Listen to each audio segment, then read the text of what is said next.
వారి గ్రామము గరికిపాడు. గరికిపాటి నుండి తెనాలి అగ్రహారం పొంది తెనాలి రామకృష్ణునిగా ఆయన ప్రసిద్ధులైనారు. అంటే పేరే కాక ఊరు కూడా మార్చుకున్నారన్నమాట. ఆ రెండేనండి, ఇంకేం మార్చలేదు. ఏమో మహామంత్రి, ఏమైనా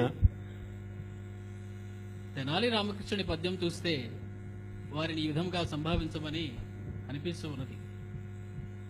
వికట కవీశ్వరుడంచు పేరది వచ్చనుగాని, వికట కవీశ్వరుడంచు పేరది వచ్చనుగాని, కావ్యముల్ ప్రకట గభీర భావ పరిభాషిత గంగ తరంగ రింగణ ప్రకృతి వెలుంగు చిత్రమగు వైష్ణవమూర్తి తెనాలి రామకృష్ణ కవివరుండు తెలుగు కవి నాయకులందు వినాయకుండహో.